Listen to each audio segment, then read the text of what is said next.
நம்மளுக்கு எல்லாருக்கும் தெரியும் சவுக்கு சங்கர், அவரையும் இதே மாதிரி அரெஸ்ட் பண்ணிட்டு பிசிக்கல் இன்ஜுரி எப்படி நடந்ததோ எனக்கு அந்த பயம் ரொம்ப இருக்குது. காவல்துறை ஏதாவது இன்ஃபர்மேஷன் எனக்கு கண்டிப்பா கொடுக்கணும். ஒரு மனைவி, ஒரு ஃபேமிலி இவ்வளோ சஃபர் பண்ணும்போது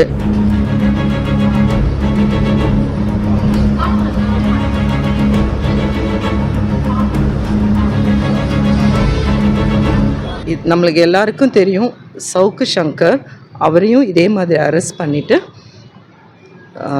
அவரோட ஃபிசிக்கல் கண்டிஷன், ஃபிசிக்கல் இன்ஜுரி எப்படி நடந்ததோ எனக்கு அந்த பயம் ரொம்ப இருக்குது.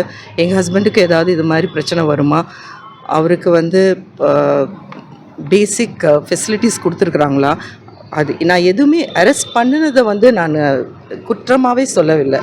அது நம்ம கோர்ட்டோட ஆர்டர் இருக்கலாம், police but it is an illegal custody that has been taken from the police department of Tamil Nadu. நான் அரெஸ்ட்டு நான் எந்த இதுவும் குற்றமாக சொல்லலை.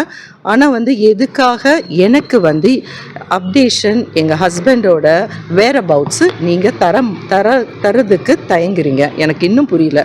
இது ரொம்ப சஸ்பீஷியஸாக இருக்குது. என்னோடய ஹஸ்பண்டோட கண்டிஷனை ஏன் எனக்கு கொடுக்க மாட்டேங்கிறீங்க? அவருக்கும் 49 இயர்ஸ் ஆயிடுச்சு. எல்லாருக்குமே ஆஃப்டர் 40 ஒரு physical condition or physical body ailments இருக்கலாம். அப்போ அதையும் எனக்கு அது ரொம்ப கஷ்டமாக இருக்குது.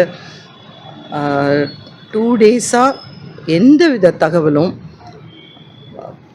போலீஸ் டிபார்ட்மெண்ட்லேருந்தோ மிஸ்டர் வீரமணி அவர் தான் சொன்னார், ரொம்ப சேஃபாக செக்யூர் பண்ணியிருக்கிறோம் மேடம், நான் உங்களுக்கு எல்லாமே கரெக்டாக அப்டேட் பண்ணுறேன்.